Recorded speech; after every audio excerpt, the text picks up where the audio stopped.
अगर आपको दिल की बीमारी है या मोतियाबिंद है तो देशभक्त का आज का एपिसोड ना ही देखे तो बेहतर, या आपके सेहत के लिए हानिकारक हो सकता है।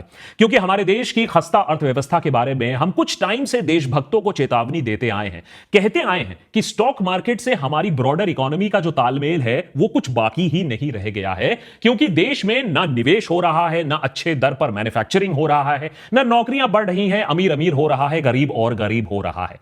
ऐसे में मार्केट्स कितने दिनों तक हवाबाजी कर पाएगी? कितने इंटरनेशनल इन्वेस्टर्स अच्छे दिन की आशा में पैसे लगाते रहेंगे? अब जिन्होंने हमारी बात सुनी, आज वो स्टॉक मार्केट क्रैश से बच गए, तबाही से बच गए, आज वो अच्छे वैल्यूएशंस ढूंढ रहे हैं।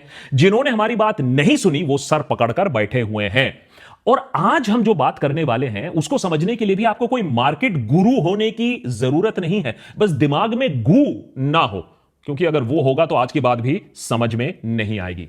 हालात इतने खराब हो गए हैं कि पूरे के पूरे स्टैम्पीड तो सरकार छुपा लेती है, लेकिन मार्केट्स में नंबर इतने बिगड़ गए हैं कि उसे छुपाना अब मुश्किल हो गया है।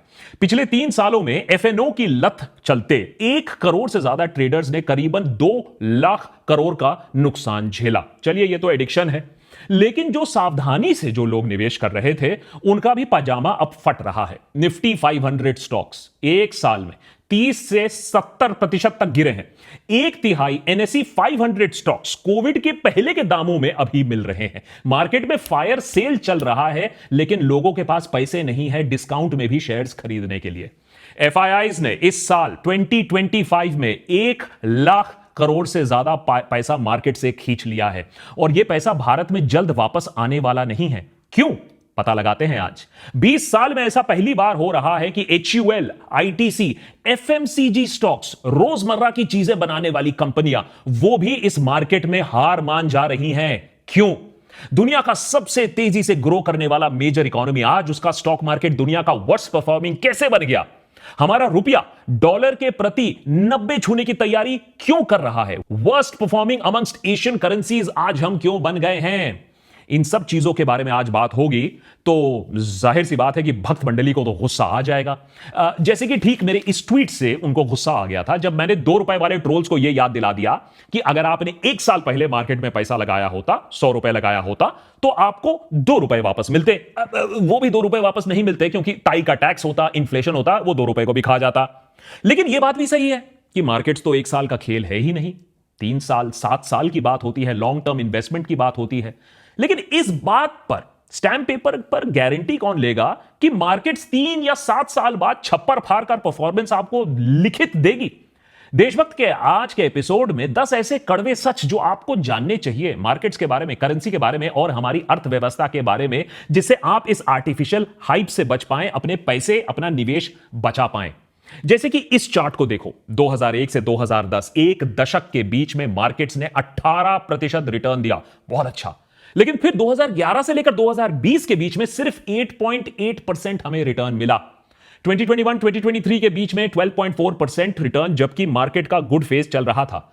लेकिन अभी कोई गारंटी नहीं है हमारे पास कि यह नंबर बरकरार रहेगा या नीचे नहीं जाएगा, क्योंकि 28 साल में पहली बार ऐसा हो रहा है, ऐसा एक मंजर बन रहा है कि स्टॉक मार्केट करीबन 5 महीने तक लगातार नीचे फिसला हो।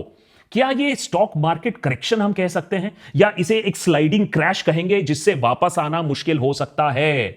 इसीलिए टाइम रहते हुए एक्सपर्ट्स की बात हमें याद रखनी चाहिए। पोर्टफोलियो को डाइवर्सिफाई करो, डेट इंस्ट्रूमेंट्स में भी पैसा लगाओ, रैंडम खर्च मत करो पैसा, एक स्ट्रॉन्ग इमरजेंसी फंड बना लो जो इस समय काम आएगा।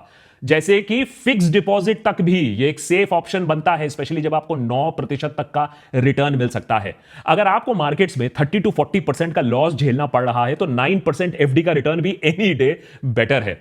लेकिन इमरजेंसी फंड बनाना बहुत जरूरी होता है, और इनक्रेड मनी पर जाकर आप 9% एफडी बुक कर सकते हैं।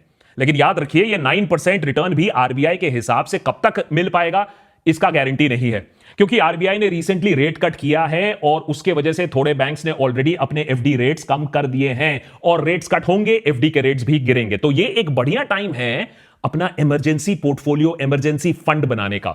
इनक्रेड मनी आज के एपिसोड के पार्टनर्स है, और यहां आपको दूसरे ऑल्टरनेटिव इन्वेस्टमेंट्स भी मिलेंगे, जैसे अनलिस्टेड शेयर्स। ओयो के बारे में हमने पहले ही आपको बता के रखा है, सीएसके, और भी अनलिस्टेड शेयर्स यहां अवेलेबल हैं। ये सारे शेयर्स लिस्टेड शेयर्स की तरह आपको अपने डीमैट अकाउंट में क्रेडिट हो जाएंगे। इनक्रेड मनी का लिंक मैंने नीचे देकर रखा है, आप जाकर खुद एक्सप्लोर करिए, अपना एफडी बुक करिए, ऑल्टरनेटिव इन्वेस्टमेंट्स को चेक करिए और अपनी इन्वेस्टमेंट जर्नी को सॉलिडिफाई करिए। Anyways, back to the story. सबसे खतरनाक मंजर ये स्टॉक मार्केट का क्रैश नहीं है कि यह है कि एक और अगर ड्रॉप हुआ मार्केट में अगले 2 दिनों में तो 28 साल पुराना रिकॉर्ड टूट जाएगा।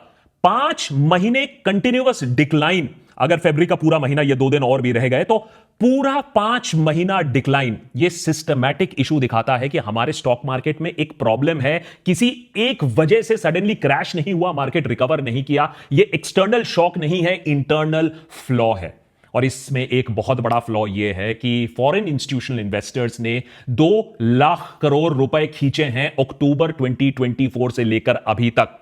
अब फर्स्ट टाइम होगा 1996 से, अगर यह मार्केट अगले 2 दिनों में ऊपर नहीं आता, कि 5 महीने तक मार्केट कंसेक्यूटिवली गिरा है। और यह सिर्फ 2 बार हुआ है 34 इयर्स में, दलाल स्ट्रीट की पूरी हिस्ट्री में।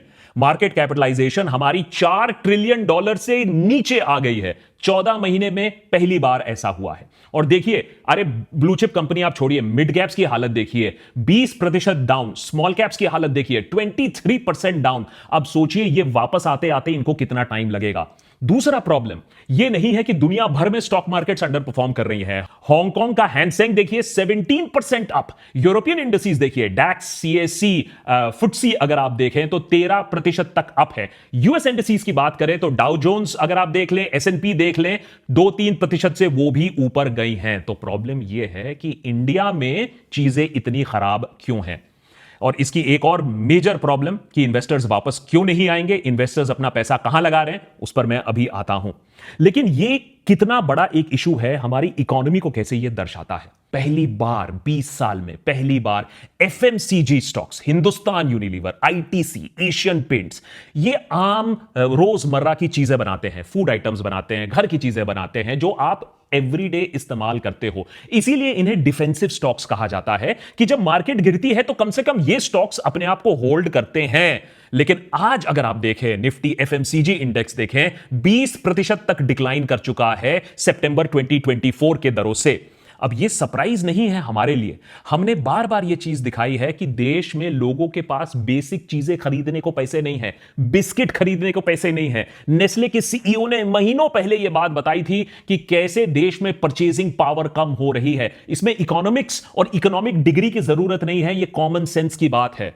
1.4 बिलियन की पॉपुलेशन है हमारे पास और उसमें 10% करीबन 130-140 मिलियन लोग ले लीजिए, उनके पास ही स्पेंडिंग पावर है, बाइंग पावर है कि वो कुछ और चीजें खरीदे, जिसे डिस्क्रिशनरी एक्सपेंसेस कहते हैं, कि अपनी बेसिक सर्वाइवल से ज्यादा कुछ वो खरीद पाए। 10% से भी कम है हमारी जनसंख्या की। ब्लूम वेंचर्स की ये स्टडी बहुत लोगों को चौंका देती है कि 1 बिलियन की पॉपुलेशन है हमारे देश में जिसके पास बेसिक रोजमर्रा की चीजें खरीदने तक के ठीक ठाक पैसे नहीं है। तो वो ऑनलाइन एजुकेशन या फिर कोई एक्स्ट्रा चीजें, अच्छे कपड़े, गाड़ी, व्हीकल कैसे खरीदेंगे। तो यह रिपोर्ट हमारे लिए सरप्राइजिंग नहीं है कि हमारी इकोनॉमी वाइडन नहीं हो रही है, माने लोग और अमीर नहीं हो रहे हैं, डीपनिंग हो रही है। यानी लोग और अमीर नहीं हो रहे हैं, जो अमीर हैं वो ज्यादा अमीर हो रहे हैं, जो गरीब हैं वो ज्यादा गरीब हो रहे हैं। और इसी की वजह से आप देखोगे कि जो कंपनियां, बड़ी बड़ी कंपनियां बहुत होप्स लेकर आई थी, आइकिया ले लो, जारा ले लो, सबके बुरे दिन चल रहे हैं और वो देश से पलायन भी कर सकते हैं। स्टॉक मार्केट में क्रैश तो होते ही रहते हैं, हर 1-2 साल में 10%, 12% तक का करेक्शन भी होता रहता है। तो भाई इस बार इतना चिंता क्यों करें, इस बार पैनिक क्यों फैला रहे हैं भाई? क्योंकि इस बार चीजें थोड़ी सी अलग हैं। अगर आप जनवरी की लॉसेस की बात करें तो देखिए कितना बड़ा लॉस है। मार्केट कैप इरोजन अगर आप देखें तो 45 लाख करोड़ या $520 बिलियन हमारे मार्केट से गायब हो गया है। अगर आप जीडीपी का कंपैरिजन में देखें तो मलेशिया, नॉर्वे, फिलीपींस, वियतनाम के जीडीपी से यह ज्यादा है। अगर आप जीडीपी की बात करें तो बांग्लादेश और पाकिस्तान की जो जीडीपी बोली जाती है 481, पाकिस्तान की 393, $400 बिलियन बोली जाती है जीडीपी, उससे ज्यादा हमारा मार्केट कैपिटलाइजेशन गायब हो चुका है। और प्रॉब्लम यह है कि ऐसा नहीं है यह पैसा 2 दिन में वापस आ रहा है, क्योंकि जो इंटरनेशनल इन्वेस्टर्स हैं वो अब इंडिया पर अंडरवेट जा रहे हैं, जापान और चाइना जैसे देशों पर अपना पैसा लगा रहे हैं। बैंक ऑफ अमेरिका की सिक्योरिटीज फंड ने यह भी कहा है कि India second least preferred stock market है बाय ग्लोबल फंड्स इन फरवरी। तो मोस्ट प्रिफर्ड डेस्टिनेशन से सेकेंड लीस्ट प्रिफर्ड हम कहां से बन गए? और प्रॉब्लम सिर्फ स्मॉल और मिड कैप में नहीं है। अगर आप NSE 500 स्टॉक्स देखें, वो भी अपने प्री कोविड लेवल्स पर चली आई है। ब्लू चिप कंपनीज की अवस्था काफी टाइट है। HDFC बैंक, भारतीय एयरटेल, मारुति सुजुकी 10 से 60% आपको चीपर मिल रहा है। तो कहीं ना कहीं एक सिस्टमैटिक प्रॉब्लम भी है। अब जब बात हो रही है कोर मुद्दे की कि भाई हो क्यों रहा है, तो इसके पीछे aggressive selling bye foreign institutional investors तो है ही, लेकिन वो जा कहां रहे हैं? चाइना। और सालों से देशभक्त पर हम बोलते आए हैं कि चाइना हमारा सबसे बड़ा मिलिट्री नहीं, इकोनॉमिक थ्रेट भी है। अब चाइनीज सरकार ने यह क्या किया कि उन्होंने वेरियस स्टिमुलाई मेजर्स किए कि भैया हमारी जो इकोनॉमिक ग्रोथ है, जो गिर रही थी और सालों से स्लो डाउन हो रहा था, उसको रिवाइव करने के लिए वहां की सरकार ने स्टेप्स उठाए। तो अक्टूबर 2024 से ही इंडिया का मार्केट कैपिटलाइजेशन श्रिंक होने लगा। $1 ट्रिलियन से श्रिंक हो गया। लेकिन देखिए अवस्था यहां, चाइना का जो मार्केट कैपिटलाइजेशन है वो $2 ट्रिलियन से बढ़ा है। हमारा पैसा कहां गया? चाइना। हैंगसेंग इंडेक्स 17.8% बढ़ा सिर्फ एक महीने में, वहीं हमारा 1.55% निफ्टी डिक्लाइन किया एक महीने में। तो इंडिया भी चाइना के इस इकोनॉमिक ग्रोथ में शामिल है। अरे हमारा कंट्रीब्यूशन चाइना को हमें थैंक यू बोलना चाहिए, क्योंकि हम टोटल इंपोर्ट्स फ्रॉम चाइना साल ब साल इंक्रीज कर रहे हैं। एक तरफ हम बॉयकॉट चाइना बोलते हैं, एक तरफ हम चाइना को लाल आंख दिखाने की बात करते हैं, और दूसरी तरफ चाइना से हम रिकॉर्ड ताबड़तोड़ इंपोर्ट कर रहे हैं।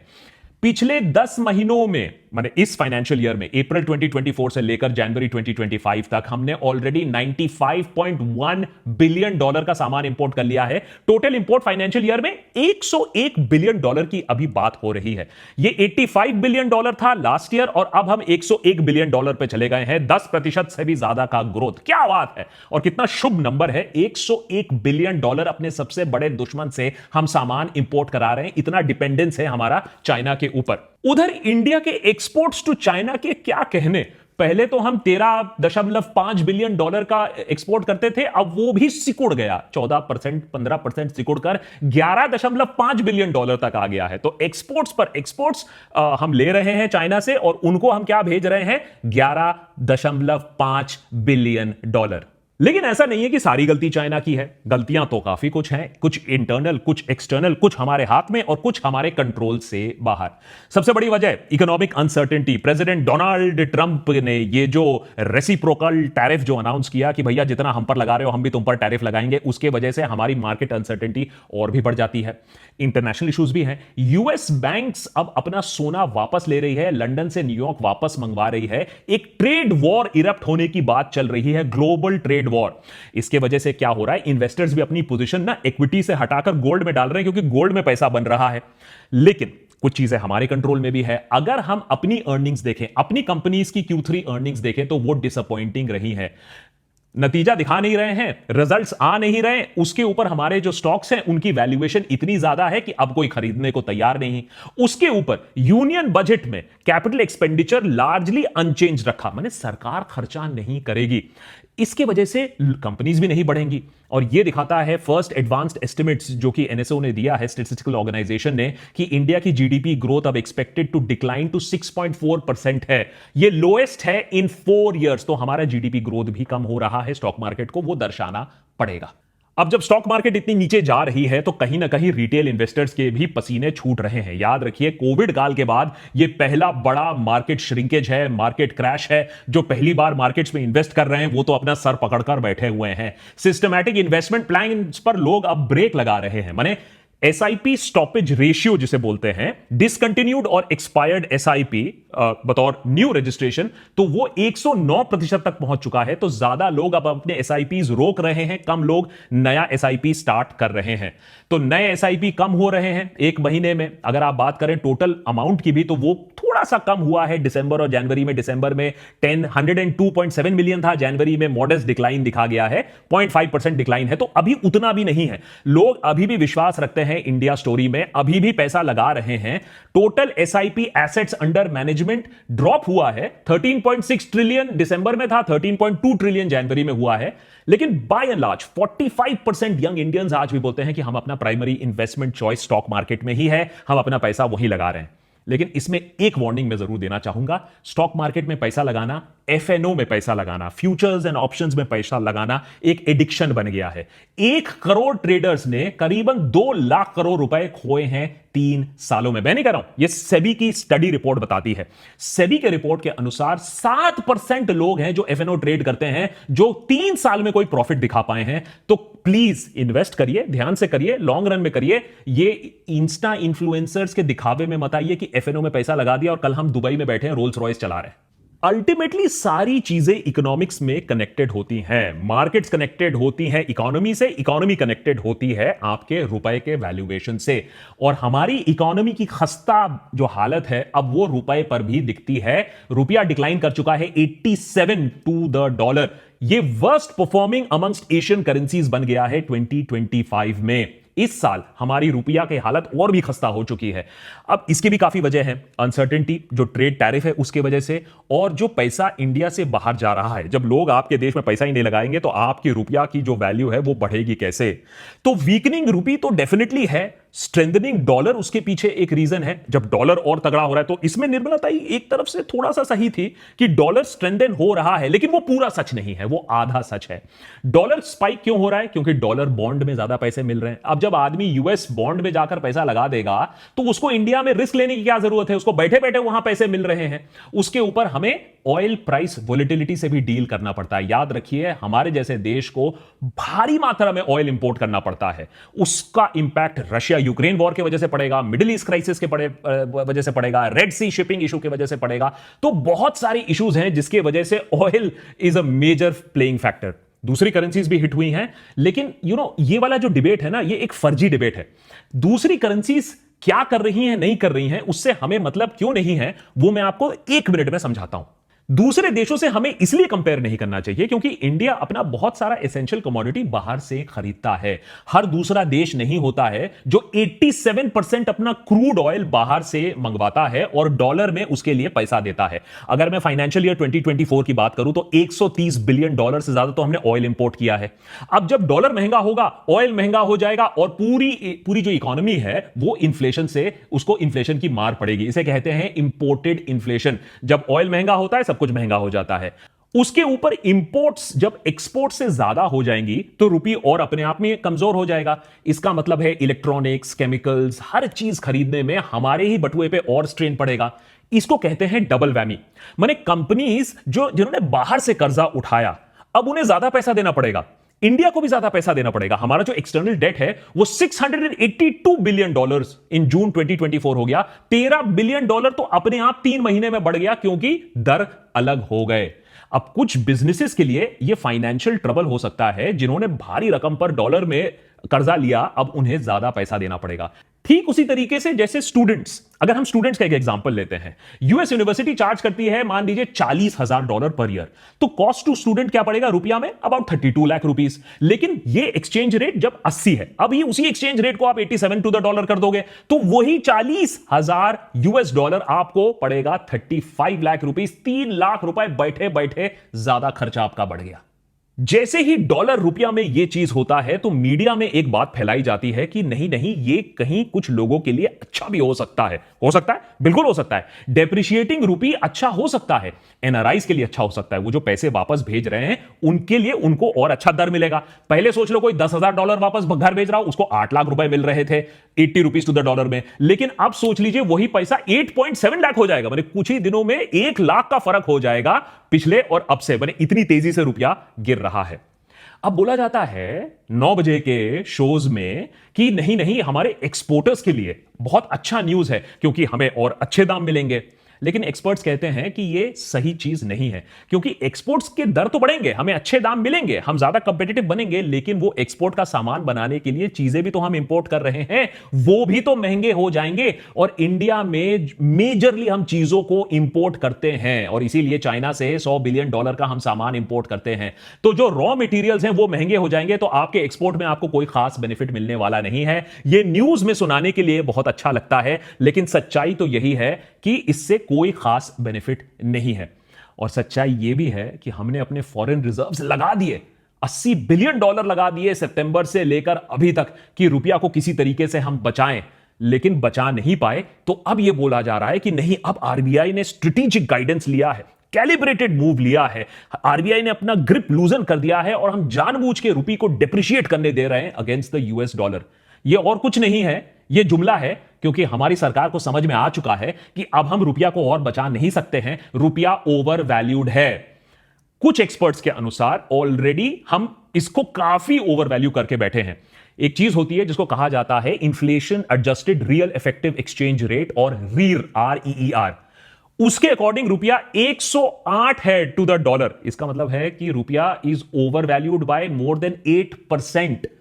तो आने वाले दिनों में यह डेप्रिसिएशन और भी हो सकता है। 90 तो डेफिनेटली हिट करेगा, एक 10% भी depreciation is not out of the question. 95 आप रूल आउट नहीं कर सकते हो आने वाले एक साल में। चलिए, इतनी सारी नेगेटिव आपको न्यूज दे दी, अब आप बोलोगे कि अरे इतना नेगेटिविटी फैला दिया, सोल्यूशन कहां है? सोल्यूशन हम देशभक्त में सबसे पहले बोलते रहते हैं कि पहले पहचानो कि प्रॉब्लम कहां है, पहले एडमिट तो करो कि हम गलत कहां गए हैं या गलत गए हैं या नहीं। इस पर भी ढेर ढेर से गालियां मिलेंगी हमें, लेकिन फैक्ट तो यही है कि अब छुपाई ये चीजें छुप नहीं रही हैं। और इसका सोल्यूशन आज आसान नहीं है। हो सकता था 5 साल पहले, 3 साल पहले आसान होता, लेकिन अब मुश्किल है। सबसे पहले हमें एडमिट करना पड़ेगा कि मेक इन इंडिया बहुत बढ़िया एक प्लान था, बहुत बढ़िया एक इनिशिएटिव था, लेकिन वो कंप्लीटली फेल कर चुका है। आज हम मेक इन इंडिया नहीं, असेंबल इन इंडिया करते हैं। हमें मेक इन इंडिया को फिर से फुली रीस्टार्ट करना पड़ेगा विथ फुल ऑनेस्टी। इन्वेस्टमेंट लाना पड़ेगा हमारे देश के अंदर। जब मैं बात करता हूं या जब आर्टिकल्स आते हैं कि 15-16 सालों में इन्वेस्टमेंट सबसे कम हो गया है, तो लोग गालियां बकने लगते हैं, उल्टियां करने लगते हैं। लेकिन ऐसे फेक इन्वेस्टर मीट करा कि क्या लाभ है? जैसे कि भोपाल में हमने देखा, जहां इन्वेस्टर्स एक प्लेट के ऊपर झगड़ा कर रहे हैं। ये फ्रॉड करना बंद करो, झूठ बोलना बंद करो कि देश में निवेश हो रहा है। मानो कि निवेश रुक गया है, मानो कि लोग आपके देश में नहीं आ रहे हैं, और फोकस करो, लड़ाई करो, वॉर पाथ पर चले जाओ जैसे अमेरिका गया है। कम से कम अमेरिका आज मानता तो है कि चाइना एक मेन थ्रेट है, मेन एनिमी है, और उसके लिए वो काम करने के लिए तैयार है, उसके लिए वो पूरी पॉलिसीज बनाने के लिए तैयार है। हम क्या कर रहे हैं? हम $100 बिलियन का सामान चाइना से इंपोर्ट कर रहे हैं कि बोल रहे आओ तुम गालवान में भी घुसो, और तुम हमारे ड्राइंग रूम में भी घुसो, और तुम हमारे मैन्युफैक्चरिंग में भी घुसो। ये सब रोकने के लिए एक चीज तो हम डेफिनेटली कर सकते हैं, बाईपार्टीजन इशू बनाओ, सारे पार्टीज को बुलाओ और बोलो कि एक इकोनॉमिक सिचुएशन बन रही है हमारे देश में, एक आर्थिक स्थिति बन रही है, एक इमरजेंसी हमें डिक्लेयर करना पड़ेगा, युद्ध स्तर पर हमें अपनी इकोनॉमी को वापस लाइन पर लाना पड़ेगा। एक ऑल पार्टी बाईपार्टीजन सपोर्ट से होगा कि कम से कम कुछ जो पॉलिसीज बनाई जाएंगी आज, वो कल उस पर हैंड ब्रेक नहीं लगेगी, कल उस पर यू टर्न नहीं होगा। आधे इन्वेस्टर्स तो इसी चीज में फंसे हुए हैं कि भैया इंडिया में आज निवेश करेंगे, कल कुछ और हो जाएगा, कोर्ट केस हो जाएगा, हमें अपना बस्ता पैक करना पड़ेगा। और फाइनली एक कंसेंसस बना दो सारे पार्टीज में कि no religion, no caste, no politics of violence, no intimidation of the press. अरे ये सब अगर देखना ही है, अगर अथॉरिटेरियन रजीम के साथ डील करना ही है, तो चाइना बैठा हुआ है, यहां क्यों आएगा इंसान? तो एक डेमोक्रेटिक ऑल्टरनेटिव टू चाइना बनो, एक ओपन सोसाइटी टू चाइना बनो, और एक प्रोग्रेसिव ऑल्टरनेटिव टू चाइना बनकर दिखाओ कि हम भी एक डेमोक्रेटिक सेटअप में चाइना को टक्कर दे सकते हैं, हम भी मैन्युफैक्चर कर सकते हैं, हम भी अच्छी सर्विस इंडस्ट्री बना सकते हैं, और डेफिनेटली जो कटिंग एज R&D है उस पर इन्वेस्ट करना पड़ेगा। ये कॉपी कैट करके, जुगाड़ करके, सस्ता माल बेच के, सस्ता माल फूंक कर अब काम नहीं चलेगा। साफ साफ प्रॉब्लम दिख रहा है। अब भी नहीं मानोगे तो दिक्कत आपको ही होगी। हमारा क्या है, हम तो फकीर किस्म के इंसान है, झोला लेके चल पड़ेंगे।